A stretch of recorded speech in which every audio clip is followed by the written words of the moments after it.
안녕하세요. 지난주에는 우리가 개방경제의 기초 모형을 배웠죠. 오늘은 이제 장을 달리해서 제5장 먼델 플래닝 모형과 환율 제도에 대해서 우리가 보도록 하겠습니다. 제5장 먼델 플래닝 모형과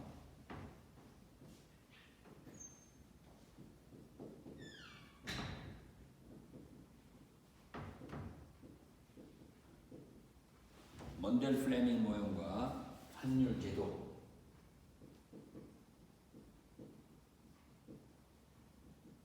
요 내용은 여러분들 책에 맨큐 책의 13장, 맨큐 책의 13장.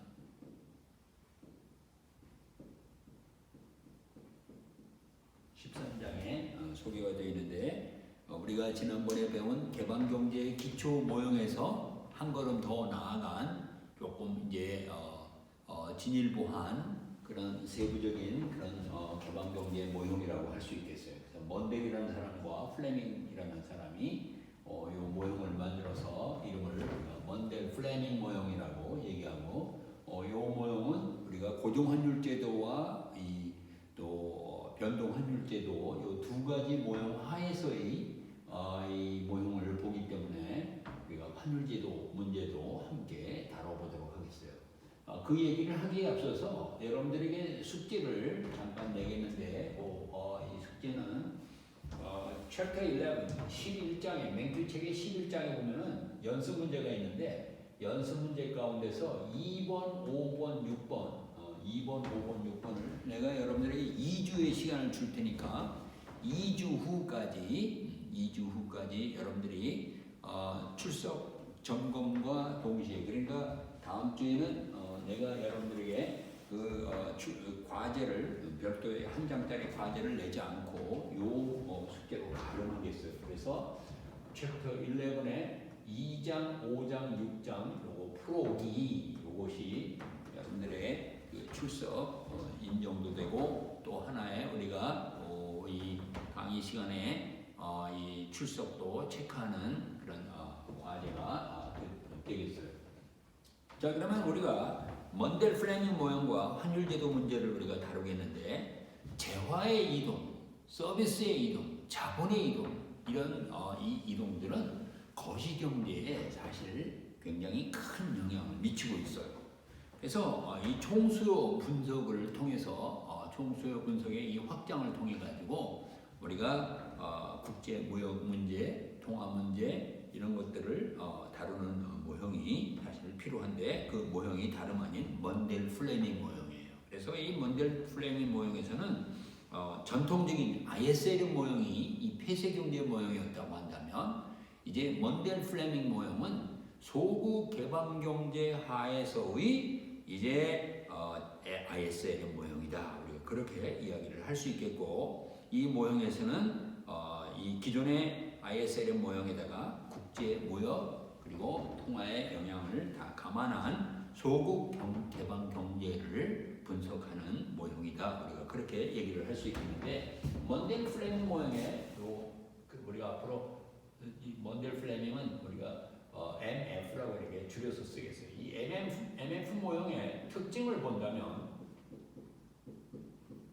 세 가지를 우리가 얘기할 수 있겠는데, 첫 번째로 우리가 얘기할 수 있는 것이, 이것은 재화시장과 화폐시장의 상호작용을 얘기합니다. 재화시장과 화폐시장의 상호작용.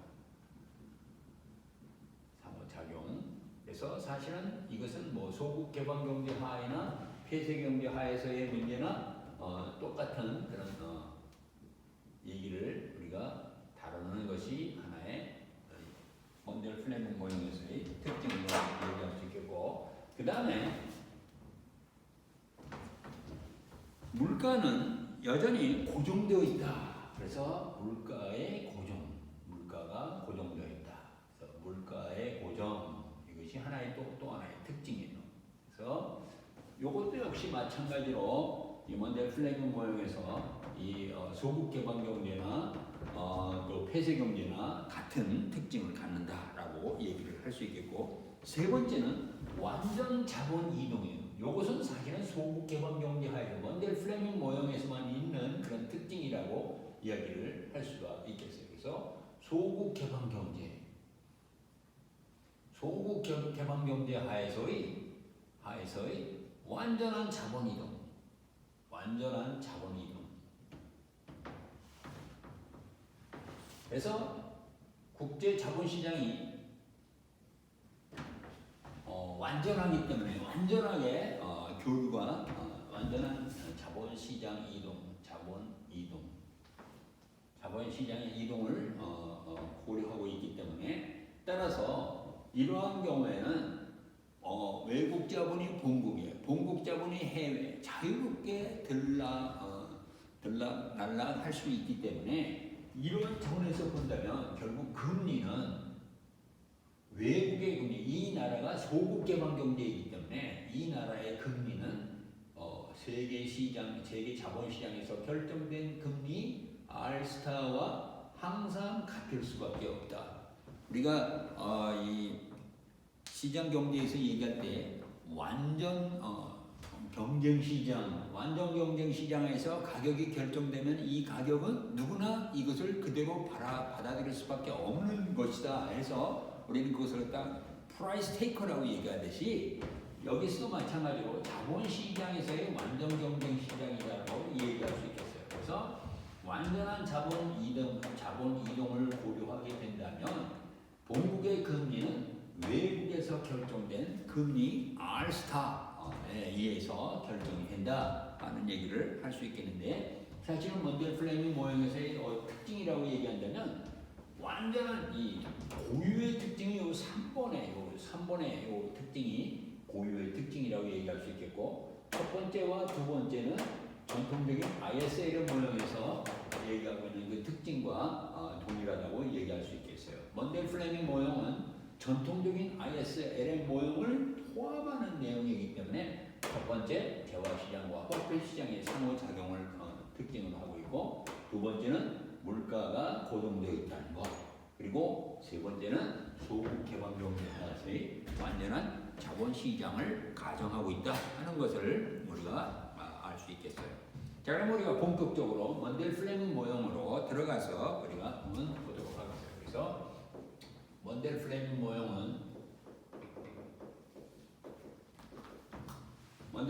모형은 우리가 이 주요 가정부터 우리가 차근차근 살펴보도록 하겠어요. 그래서 먼델 플레밍 모형이 가정하고 있는 첫 번째 가정을 본다면, 우리가 지금 조금 아까 얘기했듯이 완전한 자본 이동 하에서의 소국 개방 경제. 그래서 첫 번째 완전 자본 이동 하에서, 국가 간 완전 자본 이동 하에서의 소국 개방 경제다. 소국이란 말은 자기네가 영향력을 행사할 수 없는 그런 상태를 우리가 소국 개방 경제다라고 얘기하는 거죠. 소국. 그래서 Small Open Economy, 그러니까 완전 자본 이동 하에서의 소국 개방 경제다. 사실 요 내용과 요 특징에서 요 세 번째와 같은 얘기라고 우리가 얘기를 할 수 있겠어요. 그래서 이 나라의 금리는 결국 외국 시장에서 결정된 R스타를 이 나라의 금리로 한다는 거. 그래서 금리가 외생적으로 주어진다는 거예요. 그래서 외국에서 결정된 이 금리가 본국의 금리가 되기 때문에 금리 결정이 자국에서 결정된 것이 아니라 외국에서 결정된 것이다 라고 얘기할 수 있겠고, 그 다음에 기타 가정들은 사실은 여러 가지 이 가정들이 있을 수 있는데, 이 가정들은 기존의 ISLM 모형, 기타 가정은 기존의 ISLM 모형에서 형성된 가정과 동일해요. 가정과 동일하다. 그렇게 이야기를 할 수 있겠어요. 그래서 여러 가지 가정들이 사실은 기존의 ISLM 모형과 별 차이가 없다 하는 것을 우리가 알 수 있어요. 다만 여기서는 먼델 플레밍 모형에서는 완전 자본 이동 하에서의 소국 개방 경제라는 거. 그래서 금리가 외국 시장에서 결정된 그 금리를 그대로 따른다는 것, 우리가 그것을 우리가 하고 있다는 점을 알아두면 좋겠어요. 그러면 이제 우리가 본격적으로 이 먼델 프레밍 모형에서 역시 기존의 ISLM 모형처럼 재화시장과 그리고 화폐시장 둘로 나눠서 얘기하는데요. 먼저 재화시장을 우리가 보겠어요. 그래서 재화시장과 IS 곡선을 보겠어요. 재화시장과 IS 곡선.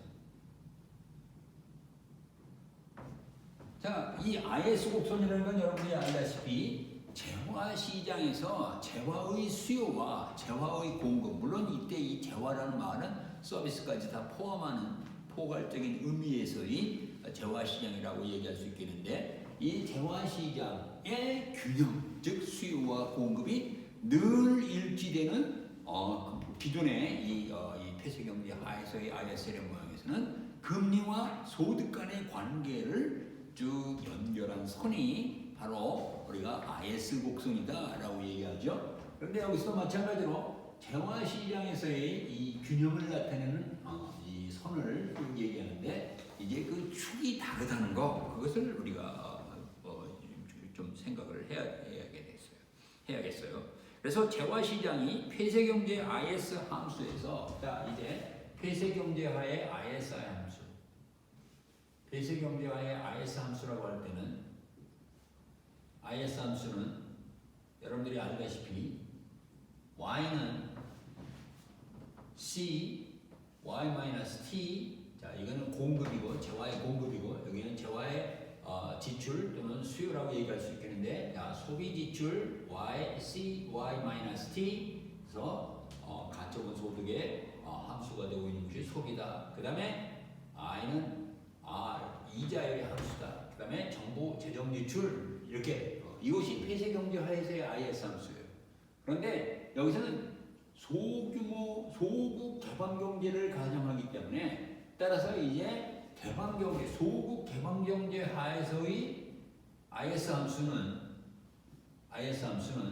이것과 달리 y는 c y-t의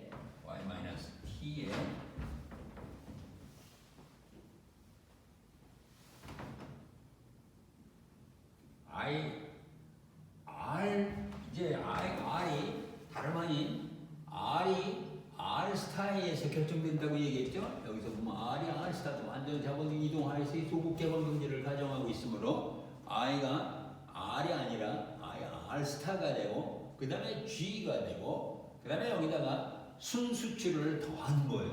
그러니까 외국과의 재화 이동이 있는 것을 우리가 고려하기 때문에 여기서 NX인데, 원래 기존의 우리 기초 이 개방 경제 기초 모형에서는 NX가 Q였죠. 그렇죠? 여기서 지금 본다면 환율이 이제 실질 환율 Q에 의해서 영향을 받는다라고 얘기하는데, 자 Q는 Q와 E와의 관계를 본다면 실질 환율 Q는 2에 그 다음에 P 스타분의 2였어요. 그래서 실질 환율은 명목 환율 2에다가 본국의 물가를 곱한 것을 외국의 물가로 나눈 거, 그것이 바로 실질 환율이는데, 여기서 이제 우리가 요 P와 P 스타는 우리가 고정되어 있다고 가정해요. 그러니까 저기서 지금 보듯이 NF 모형의 특징에서 물가가 고정되어 있다. ISLM 모형에서 물가가 고정되어 있잖아요. 그죠? 그러니까 여기서 지금 물가 고정되어 있고, 외국 물가도 역시 고정되어 있다고 보는 거예요. 그러면 본국 물가와 외국 물가가 고정되어 있다면, 이제 Q와 E는 이게 고정되어 있으니까 Q와 E는 정비례 관계에 있다. E가 상승하면 Q 상승, Q가 하락하면 E 하락라고 얘기할 수 있기 때문에 요 NXQ는 다시 쓰면은 이것이 NXQ가 아니라 이제 플러스 NXE 이렇게 쓸 수도 있다는 얘기예요.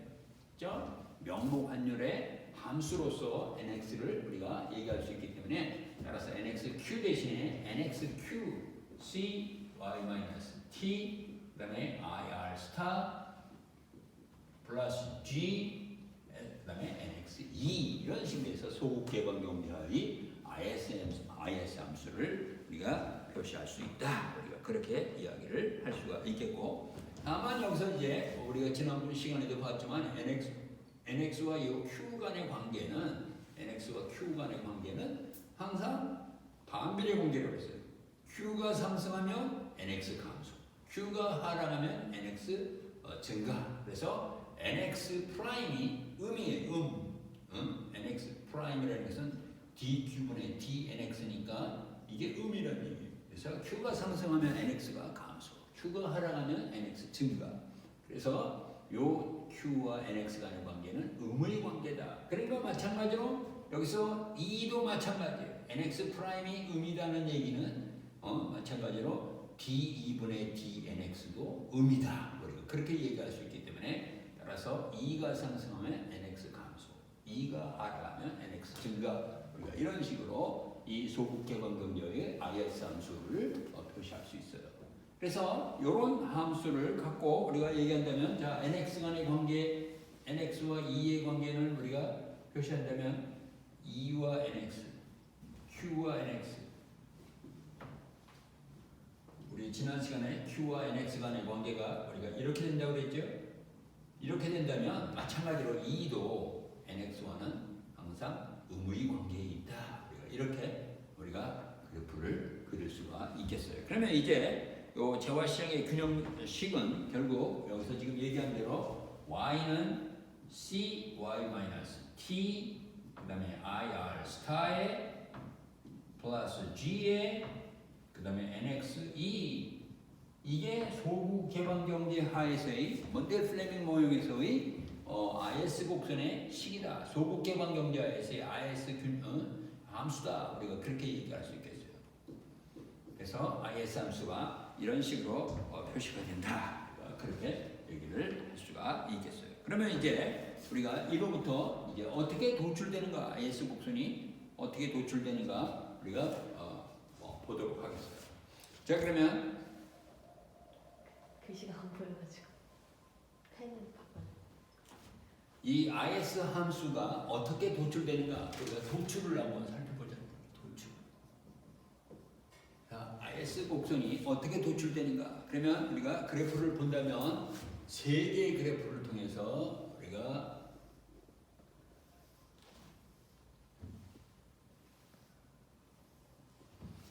그래서 여기는 지출, 그 다음에 소득, 그 다음에 여기는 환율, 명목 환율, 그 다음에 소득, 여기는 E, 그 다음에 NX.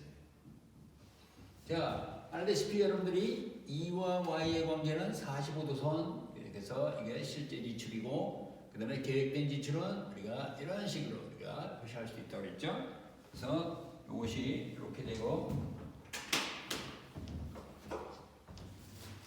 그러면 여기는 y는 c y 마이너스 t의 ir 스타 플러스 g 그 다음에 플러스 nx e. 자, 그런데 e가 예를 들어서 최초에 e 제로에 있다고 한다면 요 e 제로에 저 환율 수준일 때 그때의 순수출 nx를 우리가 표시한다면 이렇게 된다고 한다는 얘기죠. 그렇죠? 자, 그런데 이제 여기서 만약에 그렇게 된다면 그때의 소득은 얼마냐면 y0는 y0 그래서 그때 y0가 환율 수준이 2제로일 때. 자, 그리고 여기서 지금 E와 NX 간의 관계는 여러분들이 알다시피 이렇게 된다고 그랬죠. 그래서 NX, E가 이렇게 된다. 그러므로 E가 만약에 2제로라고 한다면 여기 2제로 수준일 때 그때 2제로 수준에서의 소득은 Y0다라고 얘기를 할 수 있어요. 그래서 이 점이 한 점이 된다라고 얘기할 수 있어요. 그래서 이 점이 바로 뭐 A점이다. 여기도 A점이다. 여기도 A점이다라고 얘기할 수 있어요. 그런데 만약에 이제 환율이 상승했다고 해보자면 환율이 상승했어요. 자, 환율이 상승하면은 우리가 여기서 지금 환율이 상승할 때 NX가 감소한다고 그랬죠. E와 NX 간의 관계는 음의 관계라고 얘기했어요. 그래서 환율이 상승하면 NX가 감소해요. 감소하니까 이 자체가 아래로 이동한다는 얘기예요. 그래서 여기서 좀 우리가 이 관계를 우리가 그래프로 그리면 이런 식으로, 그렇죠?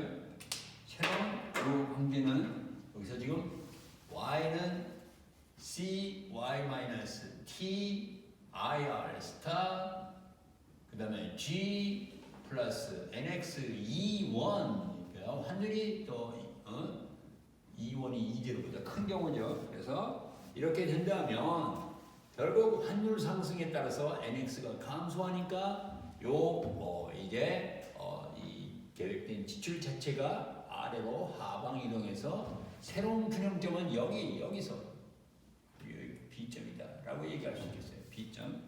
자, 그래서 자, B점이면 이때 소득은 여기에요. Y1이라는 얘기예요. Y1. 그러면 환율이 상승함에 따라서 자, 환율이 2원으로 상승했다. 환율이 2원으로 상승했다면 2원에 따라서 소득이 Y1으로 줄어드니까 여기란 얘기예요. 이 Y1이라는 얘기예요. 그렇죠? 그러면 그 요점이 B점이다.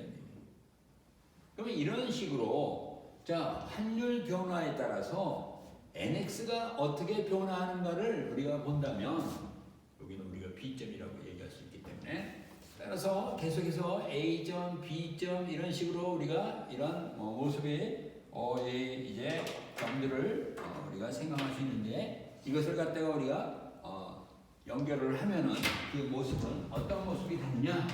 결국 A와 B를 연결한 스무드한 모습의 곡선이 있는데 이 선이 바로 뭐냐면은 소규모 개방경제 하에서의 소국 개방경제 하에서의 IS 곡선이다. 우리가 그렇게 얘기할 수 있어요. 그래서 소국 개방경제 하에서의 먼델 플레밍 모형에서의 IS 곡선, 재화시장의 균형을 나타내는 IS 곡선은 이제 요 평면에서 요 E와 Y가 하나의 내생 변수로 작동하고 있다는 것을 알 수 있어요. 그래서 역시 마찬가지로 우리 이 폐쇄경제 하에서의 IS 곡선은 어떤 모습이었어요? 우하향하는 IS 곡선이었는데 다만 다른 점이 있다면 뭐였냐면 내생 변수가 E 대신에 폐쇄경제하에서는 이게 R이었어요. 금리였다는 얘기예요. 그런데 이 소국 개방경제 하에서의 IS 곡선은 더 이상 R이 아니라 E, 환율이라는 얘기예요. 환율과 Y 간의 관계를 우하향으로 나타내는 그런 모습의 이 곡선이 IS 곡선이다 하는 것을 우리가 알 수가 있다는 얘기예요. 그래서 우리가 이 과정을 우리가 본다면, 프로세스를 우리가 본다면, 자, 환율이 상승한다. 자, 환율이 상승하면 NX가 감소해요. 우리가 NX2에서 우리가 봤듯이 이 감소한다는 거니까 순수출이 감소해요. 자, 순수출이 감소하면은 이 계획된 지출도 감소해요. 계획된 지출도 감소하면 Y도 감소한다. 우리가 그렇게 이야기를 할 수 있고, 그래서 E와 Y 간의 관계가 음의 관계다. 즉 IS 곡선이 우하향한다는 것을 여기서 보여주고 있다는 얘기예요. 그래서 IS가 우하향한다. 그래서 여기서 지금 이 먼델 플레밍 모형에서의 우선 재화시장과 IS 곡선 간의 관계에서 본다면 우하향하는 IS 곡선을 도출할 수 있다. 우리가 그렇게 얘기를 할 수가 있겠어요. 그래서 환율과 소득 간의 관계는 항상 반비례 관계이다. 우하향하는 관계이다 하는 것을 우리가 재화시장과 IS 곡선을 통해서 볼 수가 있어요. 자, 그 다음에 이제 우리가 재화시장 다음으로 생각할 수 있는 시장이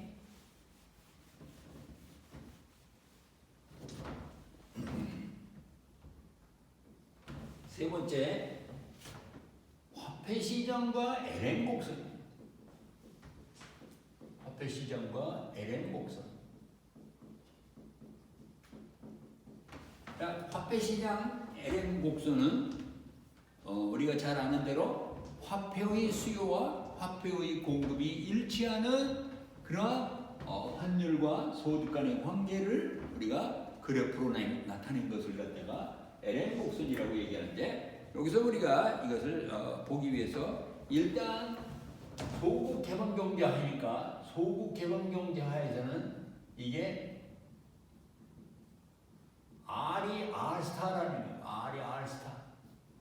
모국의 금리는 항상 외국의 금리에 의존한다. 그래서 R이 R스타이다. 우리가 그렇게 얘기를 할 수 있겠고, 이제 화폐시장 균형식은 P분의 M 실질 화폐 공급, 그 다음에 실질 화폐 수요, 이렇게 우리가 얘기할 수 있는데, 자 여기서 소국 개방 경제에서는 R이 R스타이고, 그 다음에 ISL 모형에서의 이 화폐 시장에서 물가는 고정이 되어 있어요. 물가 고정이 때문에. 또 통화도 공급도 고정되어 있다는 얘기예요. M도 고정이 되어 있어요. 응? 그러면 결국 이것을 감안한 이 화폐 시장 균형식을 우리가 쓴다면 P바분의 M바, 그 다음에 L, Y의 R스타, R 대신에 R스타를 집어넣은 그런 화폐시장 균형식을 우리가 여기다가 표시할 수 있어요. 이게 화폐시장 균형식이라는 얘기예요.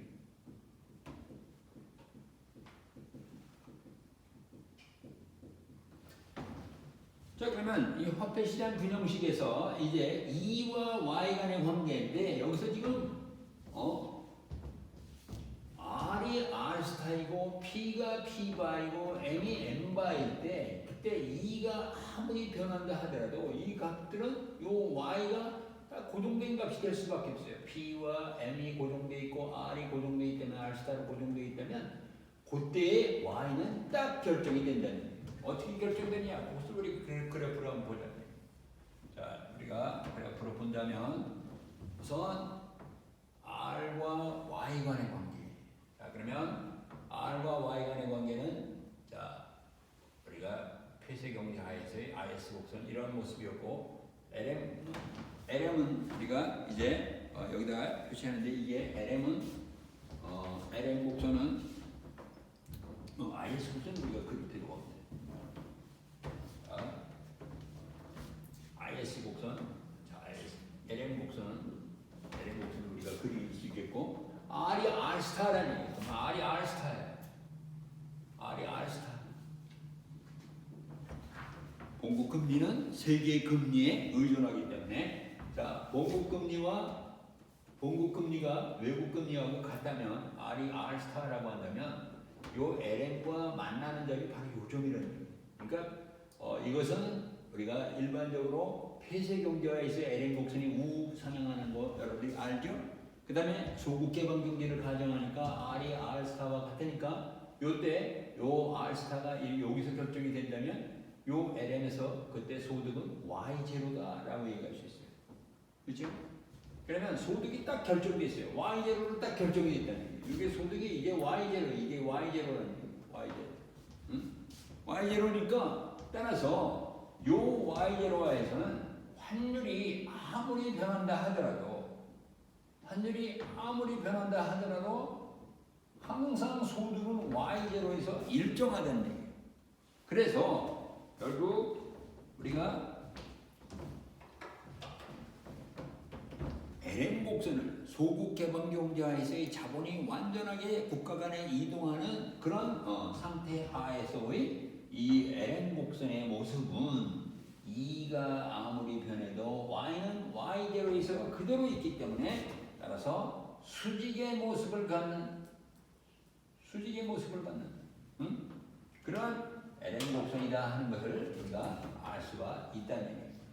그래서 이 몬델 플레밍 모형에서 이 화폐 시장에서의 이 LM 곡선은 수직의 모습을 갖는, 이렇게 LM 곡선이 수직의 모습을 갖는 LM 곡선이다 하는 것을 우리가 알 수가 있다는 얘기예요. 그래서 세계 이자율이 R이 R스타로 일정하다면 LM 방정식은 환율에 관계없이, 환율이 아무리 변한다 하더라도 항상 소득 Y0에서 결정이 된다. 그래서 수직의 모습을 갖는 그런 LM 곡선이 된다.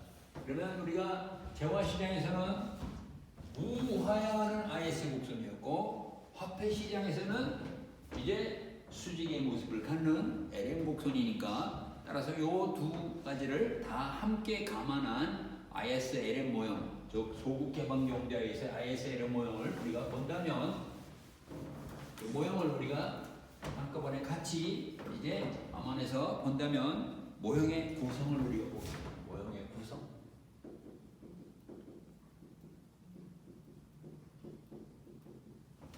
모형의 구성을 우리가 본다면 이 모형의 구성은 우리 이제 두 가지 방정식이라고 했죠. y는 c, y-t, 그다음에 r 스타, r이 아니라 r 스타죠. 소국계 방정식에서의 금리는 항상 r 스타로 주어져 있다. 그다음에 플러스 g, 그다음에 nx, e 이렇게 쓸 수 있겠고 이것이 소국계 방정식에서의 IS 곡선의 함수예요. LN 곡선은 여러분들이 아는 대로 이것은 P 바분의 M 바 그 다음에 L, Y, R 스타 이것이 LN 곡선이다 라고 얘기하고 자 그래서 이것은 IS 곡선의 함수 이거는 LN 곡선의 함수다 우리가 그렇게 얘기를 할 수 있겠는데 이것은 여러분들이 아는 대로 재화시장의 균형을 나타내는 수식이다. 그리고 요거는 화폐 시장의 균형을 나타내는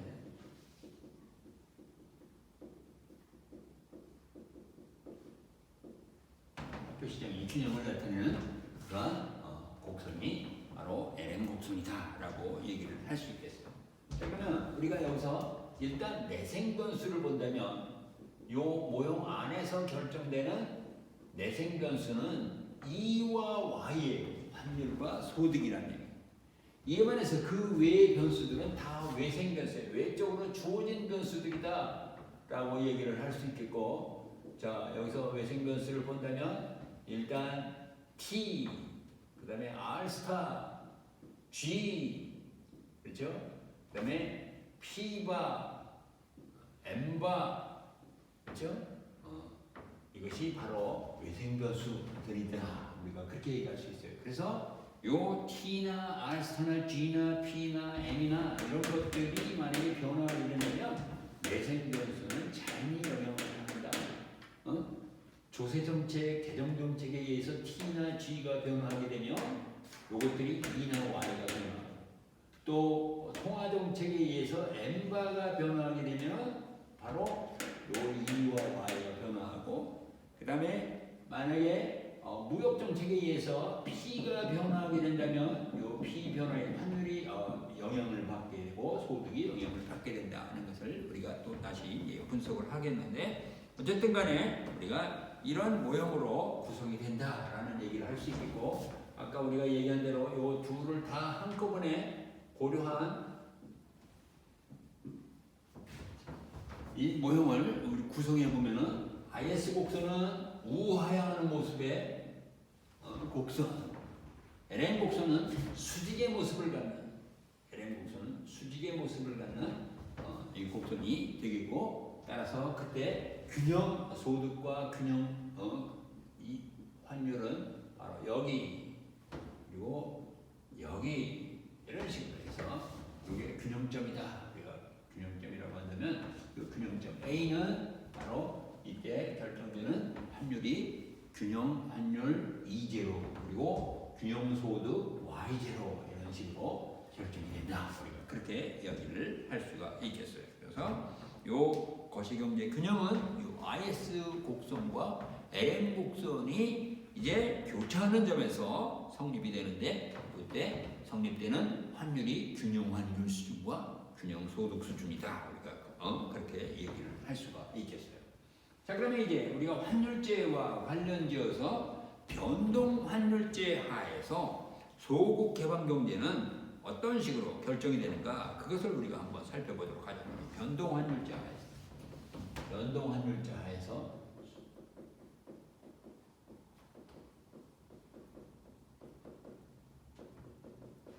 변동 환율제 하에서 소국 개방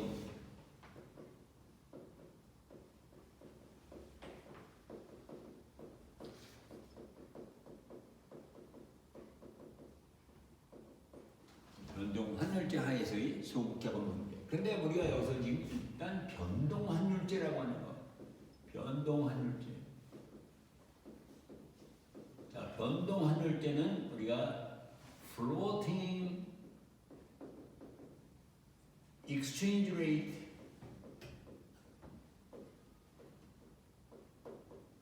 하면은 변동 환율이 되겠고 변동 환율제니까 floating exchange rate system이다라고 얘기할 수 있어요. 즉 외환의 수요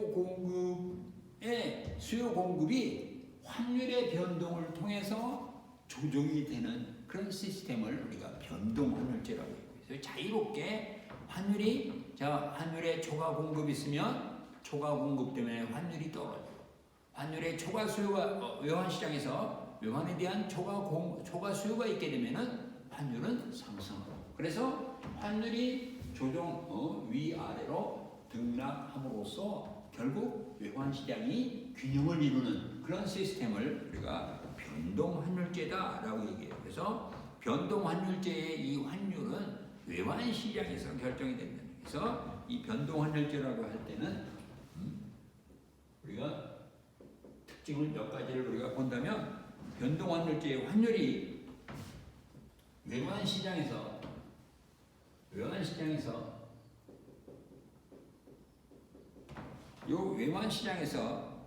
환율이 결정된다.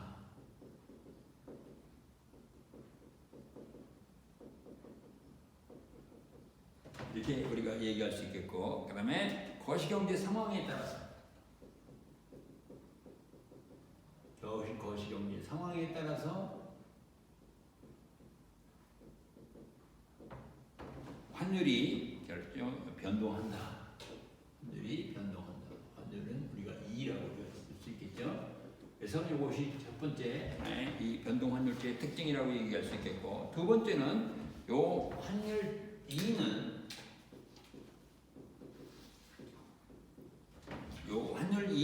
재화 시장과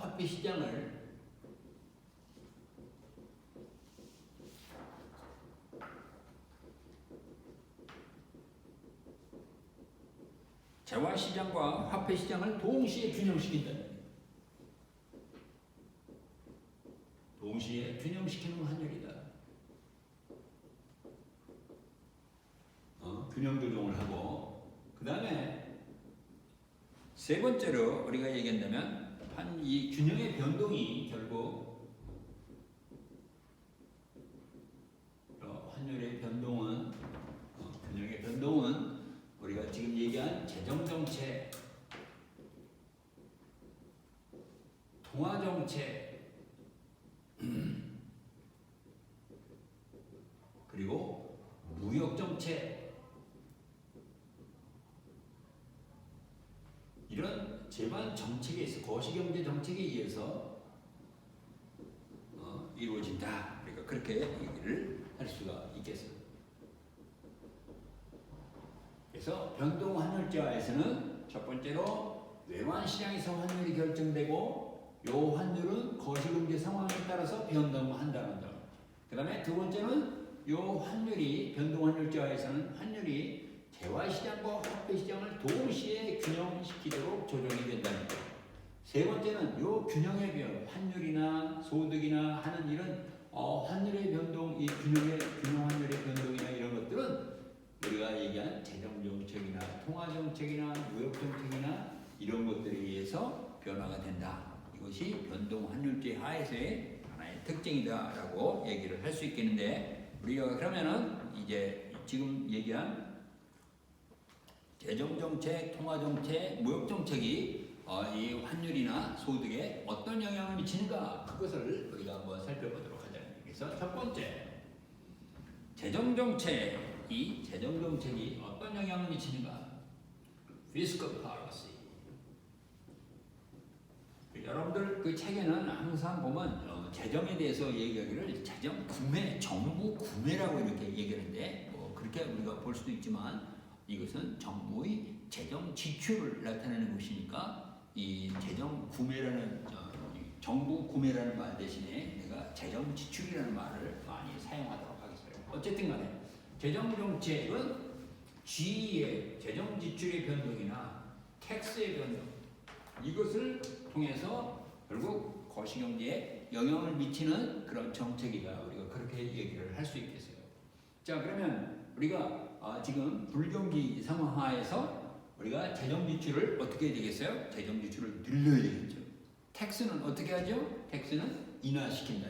그래서 재정 지출을 늘리는 정책, 확장적 재정 정책, 텍스를 인하하는 정책, 확장적 재정 정책을 만약에 사용하게 된다면 그때 환율이나 소득은 이 먼델 플레밍 모형을 통해서 어떻게 영향을 받는가 우리가 그것을 살펴보도록 하자. 그러면 정부 재정 지출을 늘렸다. 정부 재정 지출을 늘렸다. 재정 지출을 늘린다는 거예요. 재정 지출을 늘린다. 재정 지출을 늘린다면 재정 지출 확장에 따라서 결국 재정 지출이 늘어나니까 어떻게 되겠어요? 여기서 우리가 본다면 여기서 지금 재정 지출을 늘리니까 여기서 지금 이 G를 늘린다는 거예요. 이 G를 늘리게 되니까 자연히 IS 곡선이 어느 쪽으로 시프트? 오른쪽으로 시프트한다. IS 곡선의 오른쪽 시프트.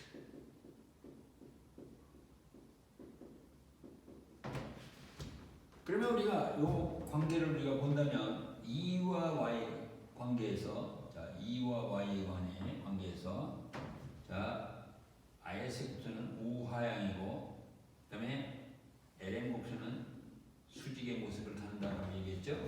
자 그런데 재정 지출을 늘리게 되니까 IS 곡선이 IS0에서 IS1으로 이동한다는 얘기예요. 그러면 IS 곡선이 이런 식으로 그래서 IS1이 된다. 그렇게 이야기를 할 수가 있죠. 자 그러면 여기서 지금 새로운 균형점이 이 A점에서 B점으로 이동을 했어요. 그러면 IS와 LM이 만나는 균형점에서 본다면 최초의 균형 환율은 이 E0였어요. 그리고 그때 소득은 Y0였어요.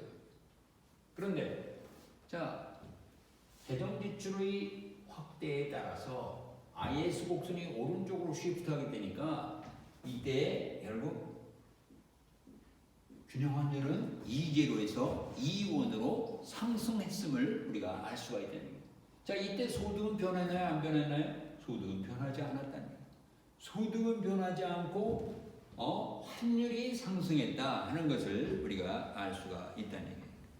자, 요것을 우리가 잠깐 본다면, 자 여기서 지금 결과는 E 상승, Y는 불변, 그렇죠? 자 이렇게 됐는데 폐쇄 경제하에서 이거는 소국 개방 경제 하에서의 먼델 플레밍 모형에서의 요 재정 정책에 따른 이 변화예요. 그러면 우리가 자 만약에 폐쇄 경제라면은 폐쇄 경제에서는 저게 어떻게 달라지니까 그것을 한번 살펴보죠.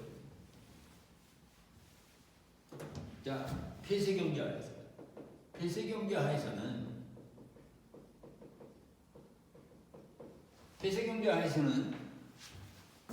R과 Y의 관계에서 자 R과 Y의 관계에서 IS 곡선은 우하향이고 LM 곡선은 우상향입니다. 자, 재정 지출의 확장에 따라서 IS 곡선은 오른쪽으로 시프트하게 되니까 IS1이 되었고 균형점은 A점에서 B점으로 이동하게 됨에 따라서 금리가 상승하고 소득이 증가했다. 그러니까 폐쇄 경제화에서는 G 증가가 IS의 오른쪽 시프트는 같이 맞는데 IS의 오른쪽 시프트에 따라서 결국 금리와 Y가 소득이 다 같이 상승했다 하는 것을 알 수 있죠. 그렇죠? 그런데 이 소국 개방 경제화에서는 재정 지출이 증가해서 IS 곡선이 오른쪽 시프트가 일어나니까 환율이 상승했는데 소득은 불변이라는 얘기예요. 비교가 가능하죠? 이런 이 폐쇄 경제화와 이제 이 소국 개방 경제 하에서의 관계가 우리가 이렇게 얘기할 수 있는데 이것을 조금 더 자세하게 경제적인 의미를 우리가 한번 보도록 하자는 게 일단 폐쇄 경제 하에서 소득이 증가하게 되면 재정 지출이 증가하게 되면은 재정 지출 증가에 따라서 자 G가 증가한다. 그래서 자 이것을 조금 더 자세하게 G가 증가한다. G가 증가하면은 우리가 일단 계획된 지출이 증가한다는 얘기예요. 계획된 지출이 증가한다.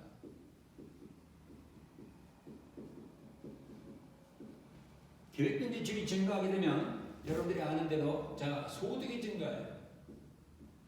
소득이 증가하면은 화폐 시장에서 이건 화폐 수요를 증가시킨다는 얘기예요. 화폐 수요를 증가시킨다. 물론 이때 이 화폐 수요는 거래적 화폐 수요라고 얘기할 수 있겠죠. 화폐 수요가 증가하면은 화폐 수요 증가에 따라서 금리가 상승한다는 거예요. 그렇죠? 금리가 상승한다. 그래서 금리가 상승한다 하는 얘기를 우리가 할 수가 있겠다는 거예요. 그래서 이자율이 상승한다 하는 얘기를 우리가 할 수가 있어요. 그래서 금리 상승과 소득 증가가 이루어진다. 이게 폐쇄 경제 하에서 폐쇄 경제. 그렇죠? 폐쇄 경제. 그래서 폐쇄 경제 하에서는 이러한 관계가 이루어진다. 그러니까 그렇게 이야기를 할 수가 있겠어요. 자 그러면 근데 소국 개방 경제 하에서는 어떤가?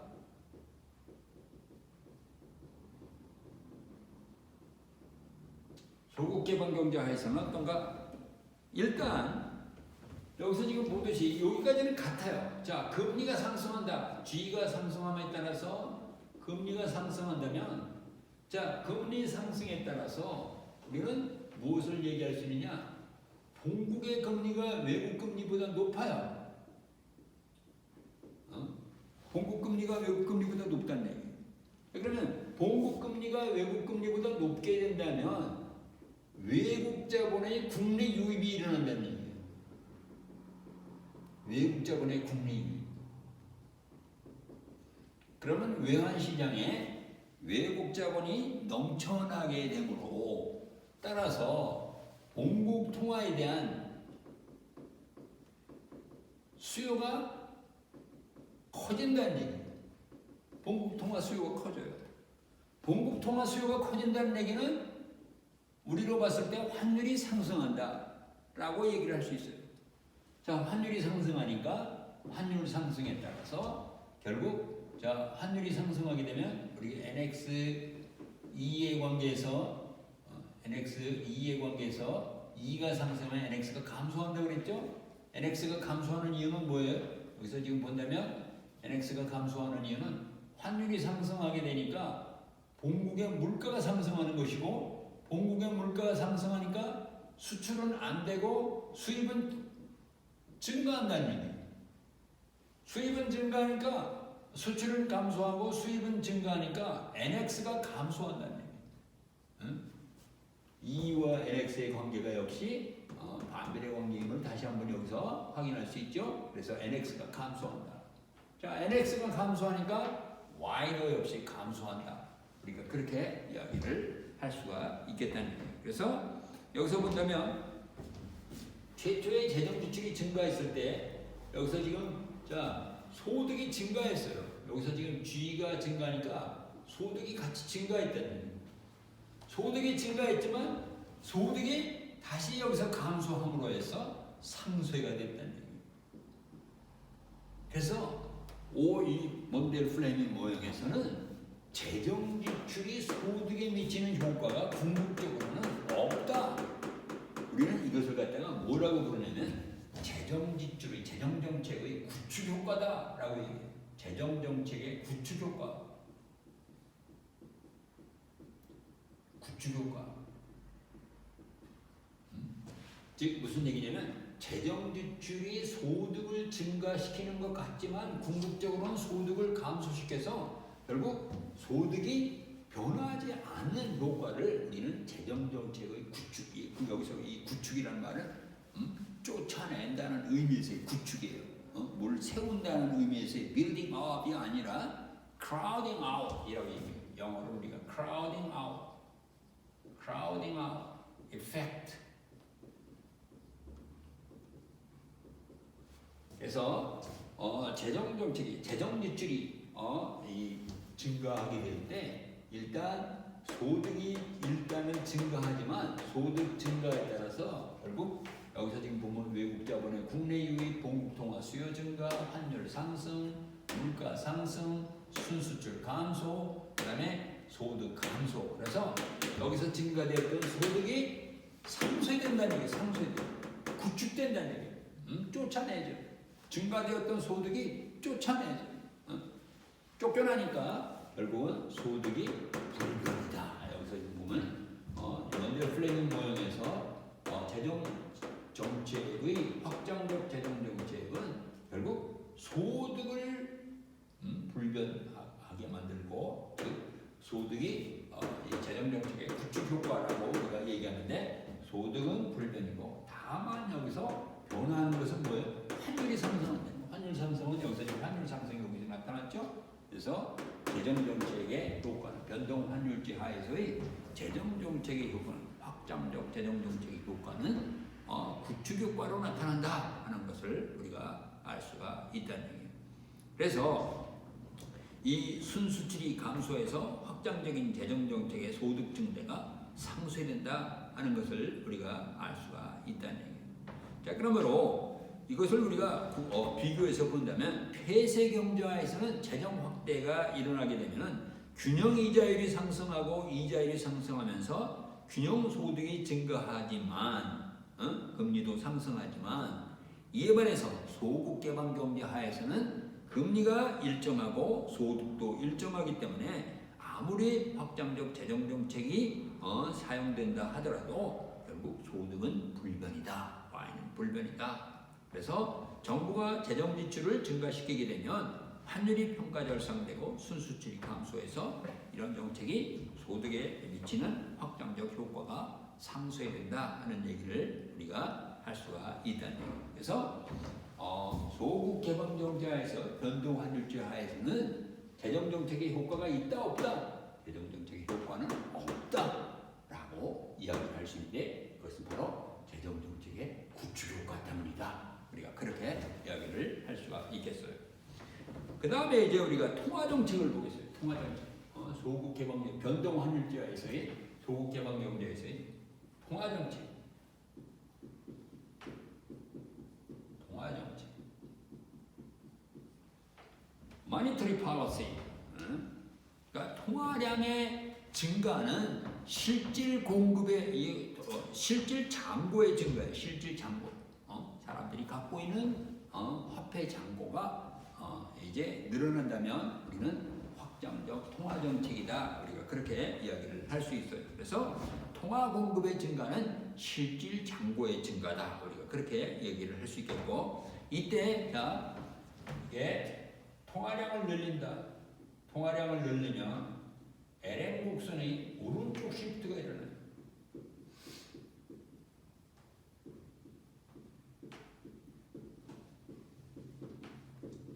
LM 곡선의 오른쪽 시프트가 일어나게 되고 LM 곡선의 오른쪽 시프트는 결국 우리가 이제 이것을 본다면 자 환율과 소득 간의 관계에서 IS 곡선은 우하향. 자 LM 곡선은 수직의 모습이었어요.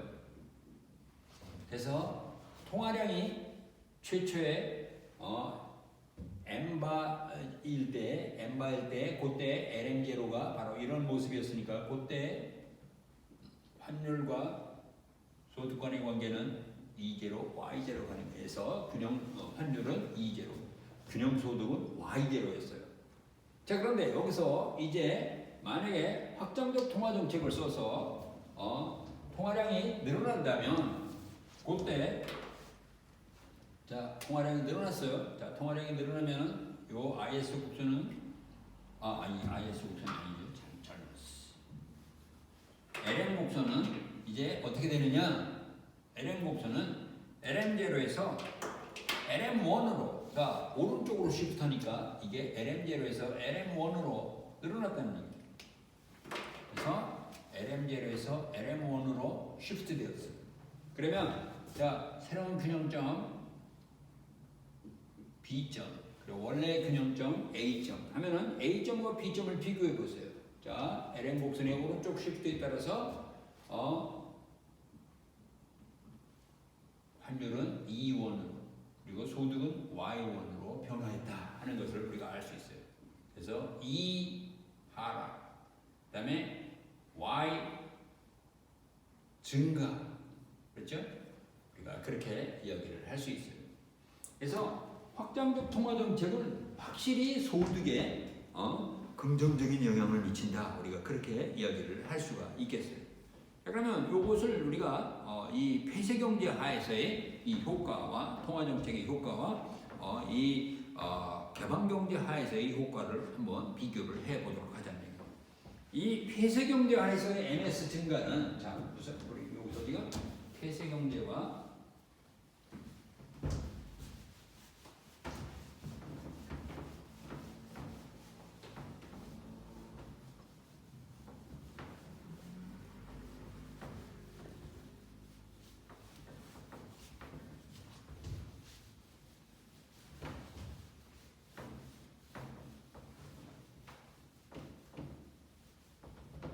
자, 우리가 폐쇄경제하에서 통화정책, 폐쇄경제하에서의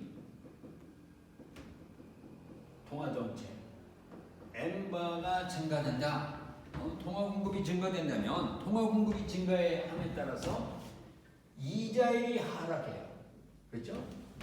화폐의 초과 공급 때문에 금리가 하락하게 된다는 거예요. 자, 금리가 하락하게 되면 이것은 재화시장에서 어떤 영향을 미칠까요? 금리가 하락하게 되니까 투자가 어떻게 될까요? 촉진되니까 투자가 증가한다. 투자가 증가하면 투자 성수 효과에 의해서 소득이 증가한다는 얘기예요. 그렇죠? 그래서 통화 공급 증가는 소득을 증가시킨다. 우리가 그렇게 이야기를 할 수가 있겠어요.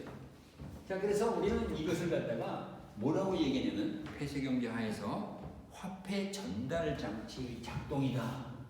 화폐 전달 장치의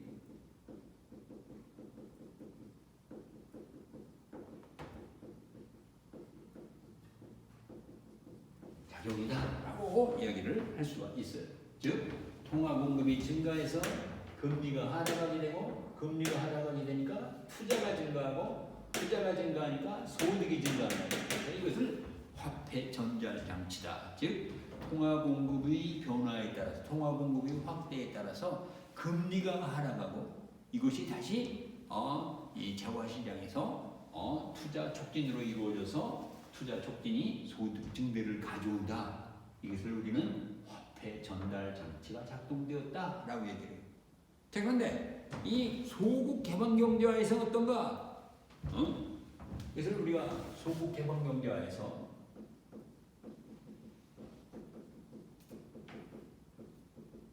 자, 통화 공급이 증가되었어요.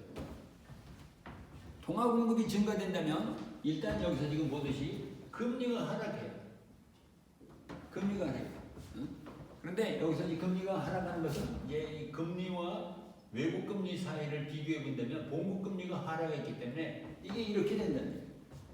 그러면 자, 어떤 영향이 있을까요? 본국 금리가 외국 금리보다 낮다는 얘기예요. 낮으니까 본국 자본의 해외 유출일까요? 해외 자본의 본국 유입일까요? 본국 자본의 해외 유출이라는 얘기예요. 그렇죠? 돈이 빠져나간다는 얘기예요. 본국 자본의 해외 유출이 있게 된다. 돈이 빠져나간다는 얘기예요. 그러니까 환율이 어떻게 될까요? 이게 외국 통화에 대한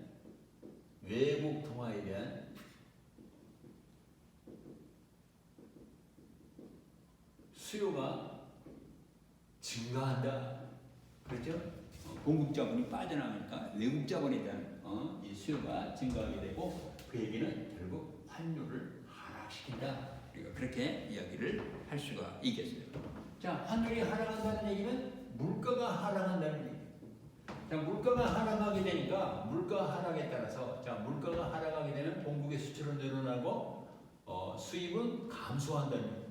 그러면 순수출이 증가하게 된다. 순수출이 증가하니까 소득이 증가한다. 그렇게 이야기를 할 수가 있겠어요.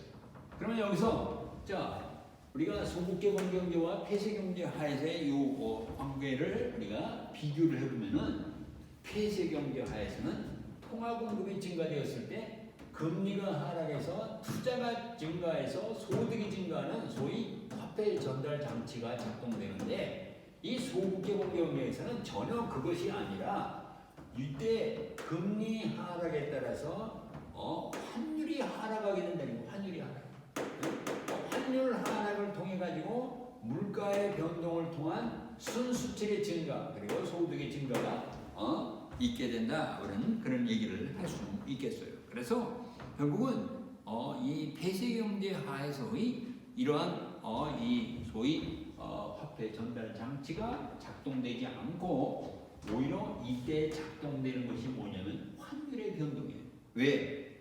여기가 바로 이 변동 환율제이기 때문에 그렇다는 얘기예요. 그래서 소국 개방 경제 하에서는 통화 정책이 바로 금리보다 환율을 변동시켜 가지고 소득에 영향을 미치게 되는데 바로 그것은 이자율이 외국 이자율 수준에 고정되어 있기 때문에 화폐 전달 장치는 전혀 작동되지 않는다라고 이야기를 할 수가 있겠다는 거예요.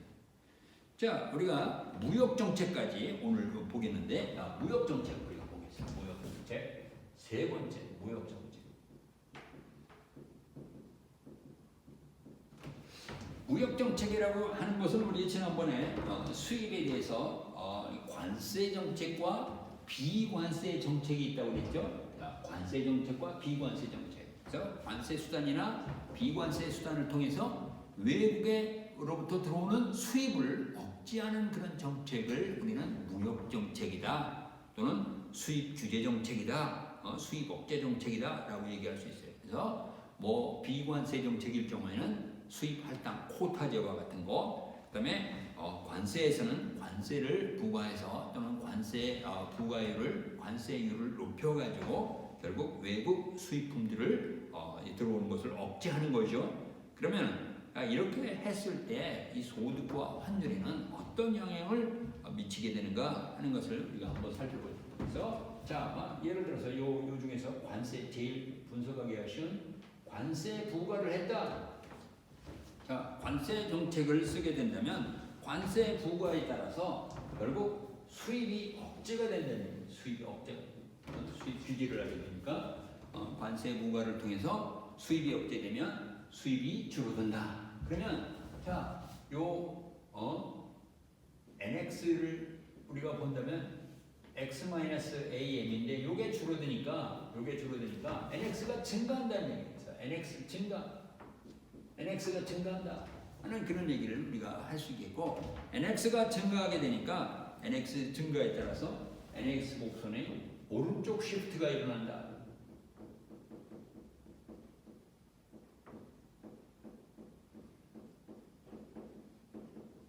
NX 곡선의 오른쪽 시프트가 일어나게 되고 결국 계획된 지출이 증가하게 된다는 얘기예요.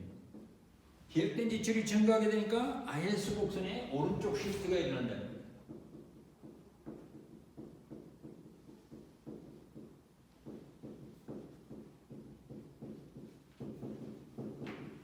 IS 곡선이 오른쪽으로 시프트한다는 얘기를 우리가 할 수 있겠고, LM은 그냥 변화하지 않는다. 그러면 우리가 그래프를 그려보면은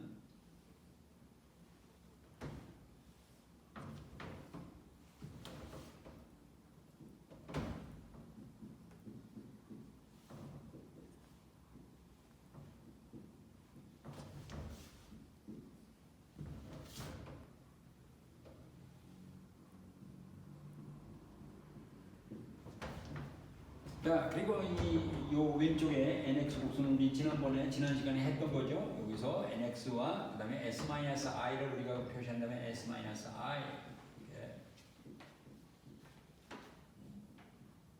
자 그래서 이렇게 된다면 그때 균형 환율은 E0다 라고 얘기할 수 있어요. 그래서 요 환율이 E0다. 자 그러면 이때 E와 Y의 관계는 Y0, 여기는 NX0.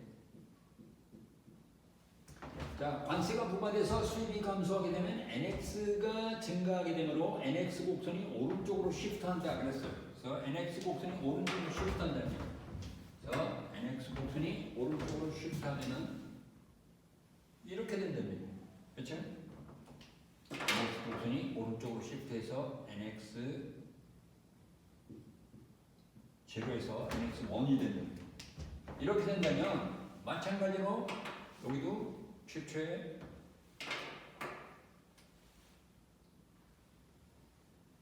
그 다음에 여기는 LM이고 여기는 IS 곡선입니다. 자, 그러면 NX 곡선이 오른쪽으로 시프트 됨에 따라서 결국 계획된 지출이 증가하게 되니까 IS 곡선이 오른쪽 시프트가 있게 된다는 거예요. 그래서 IS 곡선이 오른쪽으로 시프트한다.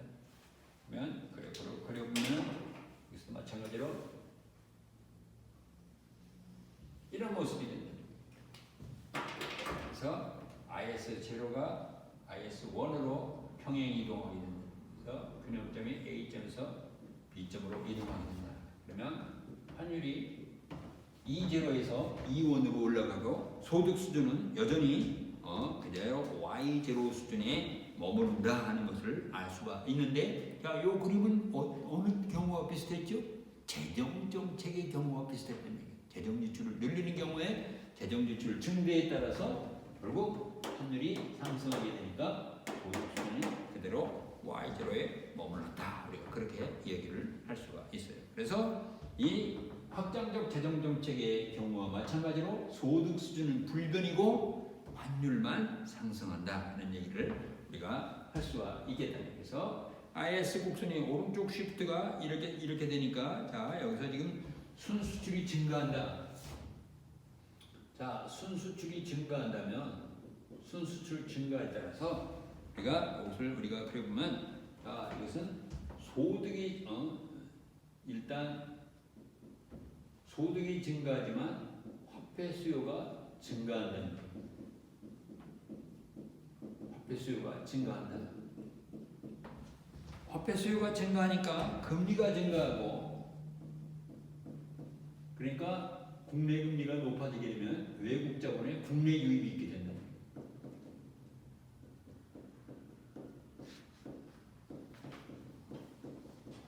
자, 외국 자본의 국내 유입이 있게 되면 동국의 통화 가치가 높아지므로 환율이 상승하게 되고, 환율이 상승하게 되니까 P가 상승하게 되고, P가 상승하게 되니까 수출은 안 되고 수입은 증가한다는 얘기예요. 그래서 다시 NX가 감소한다. NX가 감소하니까 Y가 감소해서 아까 증가했던 Y 증가가 여기서는 Y 감소로 나타나서 상쇄가 된다. 그래서 소득 수준은 그대로 Y0에 머무른다. 그러므로 이 무역 규제의 목표가 대개 수입을 억제해서 무역 수지를 변화시키는 것이지만, 무역 수지가 변화했어요? 변화하지 않았어요? 무역 수지가 NX 증가했다가 다시 NX가 감소하는, 그렇죠? NX 증가, NX 감소해서 결국 무역 수지를 변화시키는 것이지만 결국 변화시키지 못했다.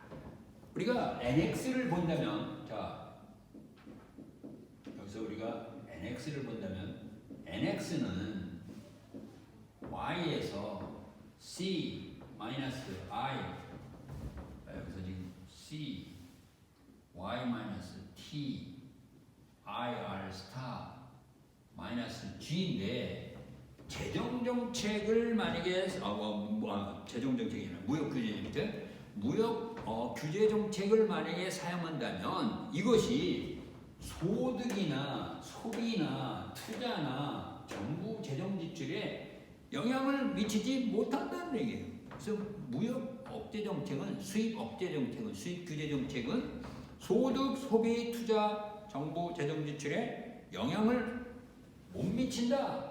첫 번째로 우리가 무역 규제 정책은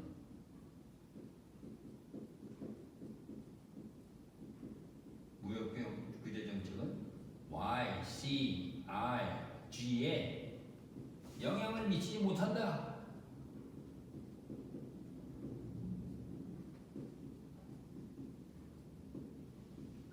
얘기를 우리가 첫 번째로 할 수가 있겠어요. 그것이 첫 번째 효과고, 두 번째 여기서 순수출이 일시적으로 자 순수출 곡선이 오른쪽으로 시프트 되어서 결국 NX가 증가한다 하더라도 환율이 상승하기 때문에 NX가 감소해서 결국 NX가 증가했다가 여기서 지금 본다면 무역규정 정책은 이거 본다면 NX가 증가했다가 NX가 다시 감소하기 때문에 NX는 불변이라는 얘기예요.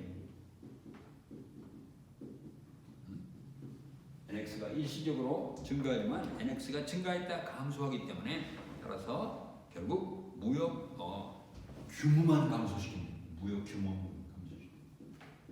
무역 수지는 불변이고 단지 무역 규모만 감소시킨다.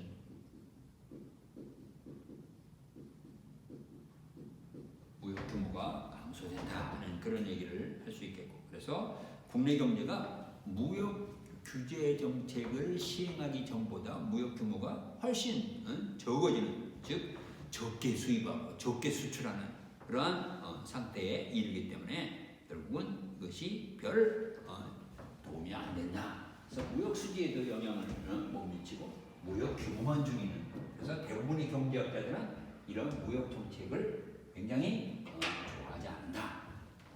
그럼에도 불구하고 트럼프 정부는 이것을 밀어붙이고 있죠. 그런데 사실은 경제 이론적으로 본다면 이것이 별 효과가 없다 하는 얘기를 우리가 할 수 있겠어요. 그래서 다음번에는 우리가 고정환율제 하에서의 소국 개방 경제를 우리가 보도록 하고, 오늘은 여기서 마치도록 하겠어요. 수고했어요.